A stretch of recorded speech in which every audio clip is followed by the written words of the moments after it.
farmers. Bum, ba, bum, bum, bum, bum. All right, so we are out here with Mr. Joseph Buff, Farmers Insurance, also with Foremost, and he got a lot of different carriers that he could write with. Got several we do, but we're gonna try to talk about some insurance. Okay, we're coming out here doing the physical inspection on a house. There are certain things to get the house go through the underwriting process. I'm assuming it has to meet certain kind of specifications, and we're just coming out to do the inspection part of it. And we're gonna talk to Joseph and ask him some questions about insurance while we do it. Yeah. So this is a house we wrote. Actually wrote it a few months ago, and we had some issues, so we're kind of rewriting it. So I'm kind of coming out to kind of check a few things that were noted on the inspection. Foremost is the primary source that we're going to use for the $40,000, $50,000, $60,000 rental houses. They are more lenient than most companies, but there's still some things that they want to, just make sure that we're not doing or doing on the front end to really protect the customer. I mean, they're in this to protect your investment, but they don't want to be on the risk for something that's not going to be beneficial or put you at risk. So a couple things we want to look at is we always want to look at the condition of the roof. This roof seems to be in pretty good shape. Insurance companies, obviously the roof is one of the big things. Rotted wood, if you can look up kind of up at the roof line there, you got a little bit kind of underneath that little eave there. Looks like it's been repaired. That might be an underwriting concern that they may note. I think this house was built in the probably early 30s, so it's going to have some age and condition issues. Some of the windows, I believe this one's actually had bars on the windows, but he's actually had them removed. I would say there's 2 or 3 things if you can stay away from, you're probably better off. And which is what, bars? Bars on the windows, unless it opens from the interior. That basically means the tenant can open and get out if they need to. Then the insurance company will make you exclude liability on the policy, which you don't want to do. We've actually had a couple cases over the last couple of years, it just in the news, with house fires and those type of things where tenants got hung inside, and that can be that's just a bad situation altogether. But from the insurance side, they're gonna max you out on payouts. So dogs, certain breeds of dogs, I mean, generally, there's about a half a dozen different breeds of dogs that they don't like, or any dog that has a bite history they don't like. So if you put that in your lease, that does help. But if they come out and see a certain breed of dog on the property, they're going to require a liability exclusion for an animal. So pools and trampolines, pools, obviously, if you can stay away from buying one that's got a pool in the yard, most investors literally will fill the pool in just because they know it's just very difficult to insure. So, but those are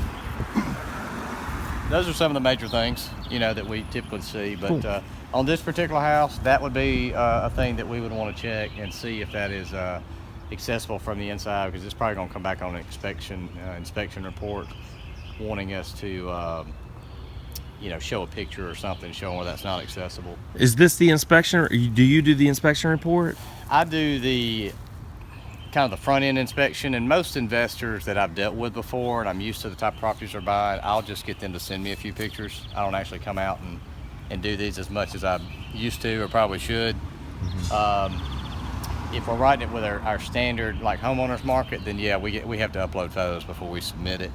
But after about 2 weeks or so after we bind the coverage on the property, a third party will come out and do an inspection, take some photos, and then they will send that back to the insurance company, and then our underwriters will look at that, and they'll note any, different companies have different guidelines, but usually with Foremost, it's going to be tree limbs that are touching the roof line, condition of the roof, liability concerns.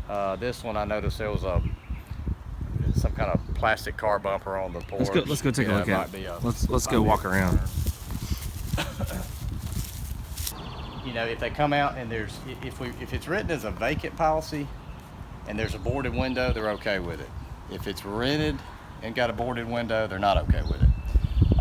And kind of the same thing with the bars on the windows. You know, if it's got a boarded window and they're in that room and it catches fire, they want to be able to get out. So this one's got bars on the windows. Yeah, this one does have a couple bars. It's kind of hard to tell if those are still on there or not.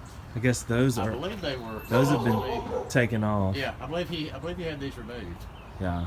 Which can be kind of an expensive process if you have to get bars removed. So Yeah. AC about- units, I mean, if they come out and if it's missing, like sometimes people will buy one that's vacant and it won't have the AC unit installed yet. Mm-hmm.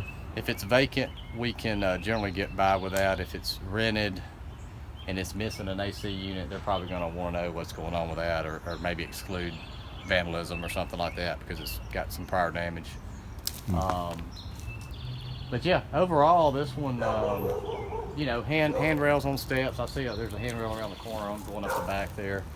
That should be fine. It's just sometimes trying to think like an underwriter on why that's a problem. And like I said, it's there to, they don't want to get involved with a frivolous lawsuit, and they don't want you to get involved with a frivolous lawsuit, so they're trying to just cut all that stuff out on the front end. So, Of course. But Is this it? Do you take any pictures or anything, or are you just doing I took a couple. I'll take probably a couple of the back, but yeah, typically we'll take a few photos for our file. But the inspection report that we get typically will have several photos, and it'll have the. But that's not what you do. Yeah, I'm basically getting this for an audit purpose. If they ever say, hey, this house, you know, where's your pictures on the house? We got a loss showing up, and you know. So you can literally just do like a quick drive-by Yeah, most of the time. and take a couple pictures and that's it. Yeah, if I drive by and the house is there and it looks like a reasonable situation, there's some areas I don't really want to get out and take a bunch of pictures either. So No, you don't need to say anymore. yeah, and I've got a couple investors that I've dealt with in the past that have not been very, and sometimes it's because they're out of state, but they're buying stuff sight unseen and they don't have the photos and they're wanting to insure stuff that just quite frankly is not insurable. I mean, we're submitting half a dozen policies and 3 or 4 of them getting returned due to underwriting issues. Then you know, you just need to try to do as much as you can to make it presentable to the insurance company. You don't want to just throw it up and see if it sticks. You really want to kind of have everything buttoned up as much as you can on the front end. So Yeah.